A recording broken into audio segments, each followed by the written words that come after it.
Welcome back to Vlad Tepes, where this weekend I've been finishing off the Tongde Centurion. Nice one, Centurion. Like it.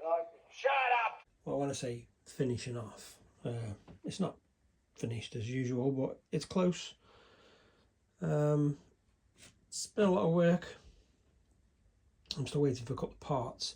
Still waiting for the real wheels, because these are just two plastic ones that I cut in half.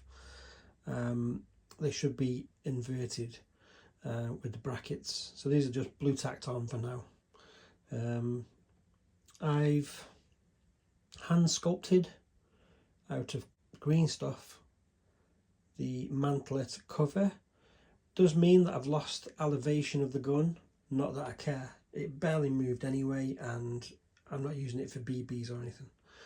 So I went for, rather than using some canvas or umbrella material,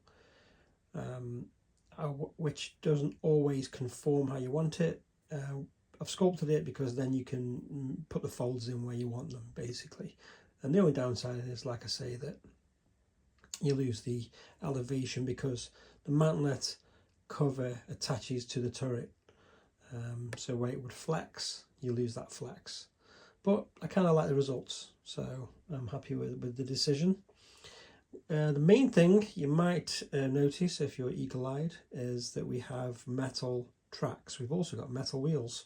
So thanks to one of my viewers who commented that Forge Bear were stocking the tracks and also doing a Tongde Centurion with the metal tracks and wheels for £300, and the tracks were £100. So obviously I'd already bought the Centurion. Nice one, Centurion. So I bought the tracks, and it didn't take too long for them to come. You can also see here work in progress of the Rubicon models version of what I'm doing here. So as you'll see from this, the Centurion in 1/56 scale, I still need to make the search light that goes on the front here. I'm going to have to fabricate that. So that's a big job. And there's no rear cage that I can see that you can buy anywhere. So I'm either going to have to try and fabricate it or just ignore it. We've got the rear fuel tank on. Another thing that I haven't done yet is the cables, tow cables, because they attach from here to here. Now what I might do is magnetize these parts here, because the problem is when you undo the chassis underneath and take the top off, if you need to get inside, this part here, this lower part, is attached to the lower hull.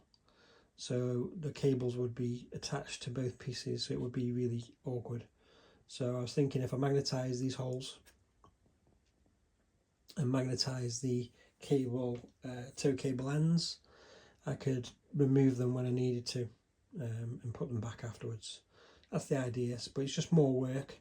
At the moment, it's in a working state so that I can put it on the back of the Mammoth, because next weekend we're at the national truck gathering in Newark.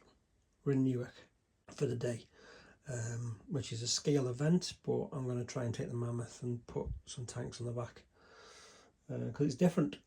So I needed this done really. So you can see the texture worked out quite nice. Hopefully you can see the texture worked out quite nice on the turret. It's quite subtle. We've also got texture on the rust areas of the shroud for the exhausts, and we've also got Vietnam earth and mud everywhere around the wheels. Some of it's been rubbed off because, you know, bit of contact and movement on the suspension, and the fact that the metal tracks is going to wear some off, but ultimately there's mainly a bit of detail on there. I did the tools, so we did modulation on the paint job. So in the end I got rid of that horrible green and I bought some new paint. I'll show you that now actually. So I took a punt and ordered this. This is a custom filled spray paint, King's Army industrial paint, quick dry matte finish. This is dark army green. It went on really nicely. It's got 2 different nozzle heads that you can put on. Still got some left, and I did all the vehicle completely with it. And then I modulated it up from the darker green with a lighter green Vallejo. And it's a lot better than the horrible lime green colour that I got from the army painter. One of the gearboxes makes a noise, like a high-pitched whining noise over the other one. No idea why. I think because I can move the motors around on the plastic. I might just buy or try and buy the Tongde metal gearboxes that you can get, and just hopefully it'll cure that, because one of them is really quiet and nice and the other one is a nightmare. When I open it up again, I might have a look and see if I can quieten it down a little bit. At the moment I've got 2 metal some cut up pieces of an old aerial off an RC car for aerials, but I don't like having these kind of things sticking up when I've got kids around, so I am going to replace these probably for yard brush, nylon yard brush bristles maybe. So I'm going to try and obtain some of those from Home Bargains or B&M. We still need to, I'll probably buy some new crew for it. What else? The recoil I still can't figure out. I put some servos on the ESC when everything was connected and fired it, and they didn't move at all. So I don't know if they're just inert on this model.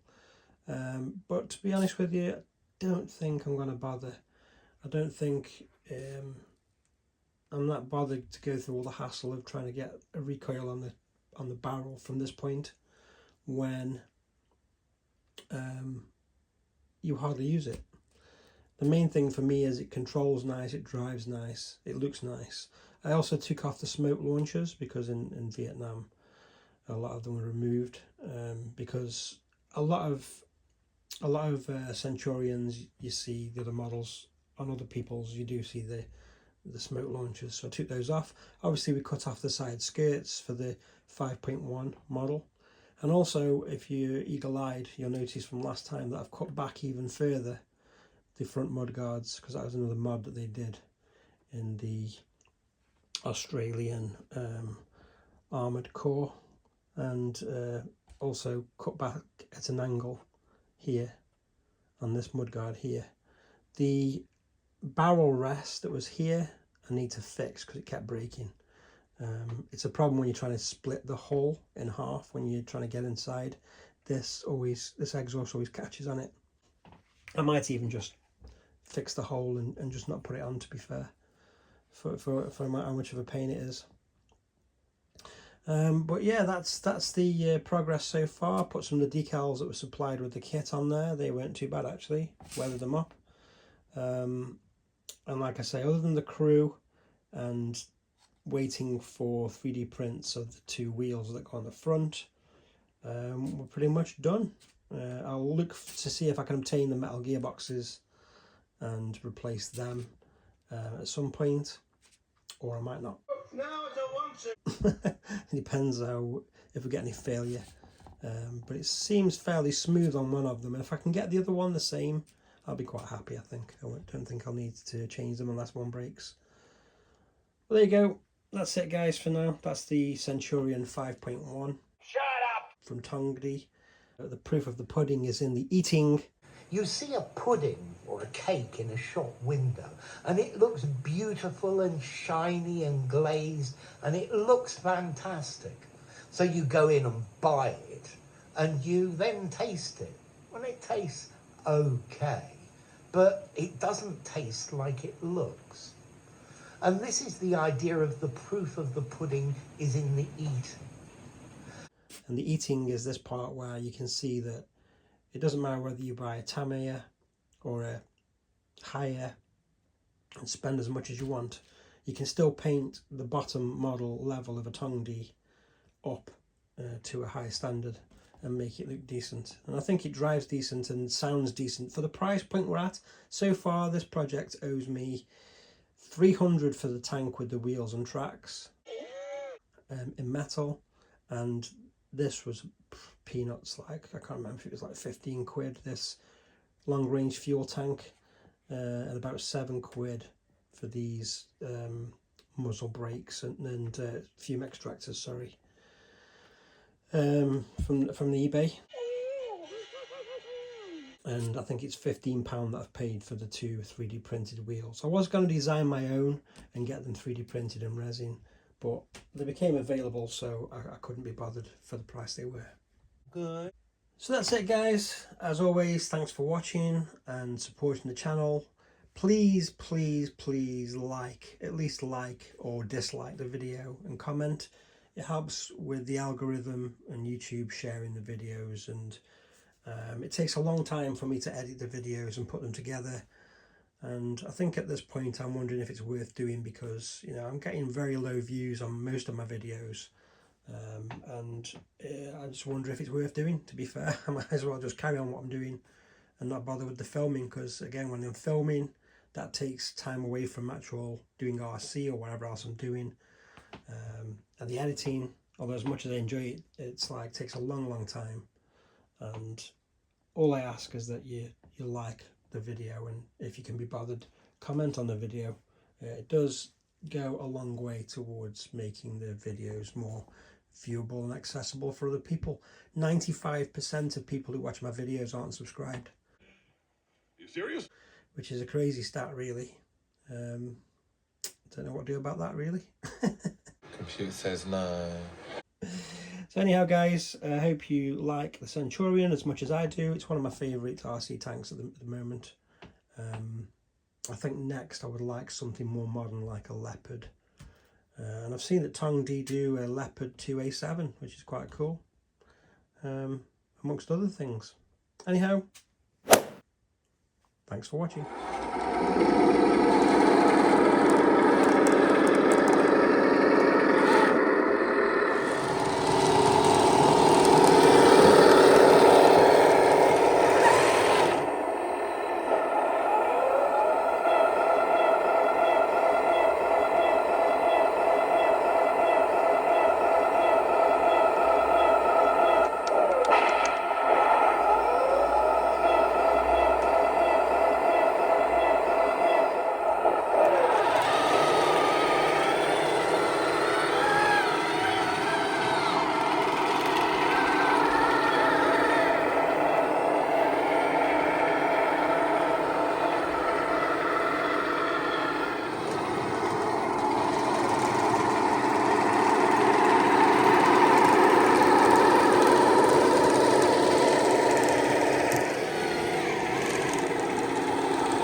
Oh yes, it's very nice.